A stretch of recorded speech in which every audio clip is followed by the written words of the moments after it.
Seminoles, and they were angry. They came into Florida. The Seminoles were very angry about being forced to leave their native ancestral lands.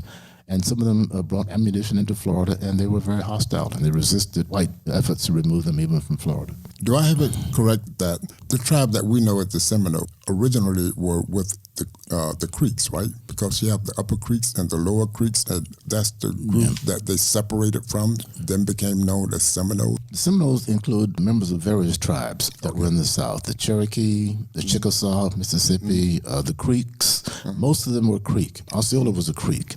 So you're right. If you were to check out the average Seminole, he would be a Creek Indian by extraction. But you also had large members of other tribes who were in the Seminole tribe. The Creeks were the most angry. They were the most dangerous. They were the ones who were absolutely determined to resist removal from Florida. But that's the sort of the composition of the Seminole tribe.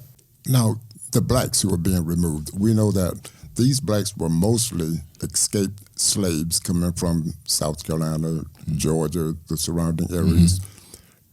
And they were, in many cases, considered freed because during that time, if I understand correctly, under Spanish rule, if a slave escaped from the plantation and made it to Spanish Florida and accepted to be a Catholic as their religion, they were free. Well, yes, they also had to agree to serve the crown. If there was a war, then the males would have to go and serve the crown. That's very true, but let's make a distinction between the escaped slaves and black Seminoles. There's a big difference between the two groups. The black Seminoles are the ones who actually lived with or near the Seminoles, who did not have necessarily Indian blood, but they were identified as black Seminoles because of the relationship that they had with the Seminoles, which went back, in some cases, generations. So these are Indians, these are black people, and some of them were escaped slaves, but keep in mind, some of them were born in the tribe. Right.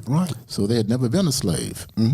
And that really caused a lot of problems. Here comes the U.S. government saying we're going to round up these escaped slaves, and they start taking black Seminoles. And this guy's been a black Seminole for 80 years, and now you're being removed. So the Army couldn't tell which ones were escaped slaves, which ones were really black Seminoles. So they just rounded up everybody, took them back to Georgia, and that caused a lot of animosity between the American government and the Seminoles because they were taking their family members. Now, escaped slaves came in and did not necessarily associate with or live with the Seminoles. They simply lived and existed wherever they could. Many of them, of course, were hot, but they didn't have any kind of informal relationship with the Seminoles. The black Seminoles were in cahoots with them. They adopted each other's lifestyles. They shared weapons. They shared everything. But escaped slaves were not a part of that. And then on top of that, I'm sorry, you also got the Geeches who were here. That's another totally different group of blacks in Florida. I want to ask you about that. Before you mention the Geeches, let's go back to our connection with the Geeches.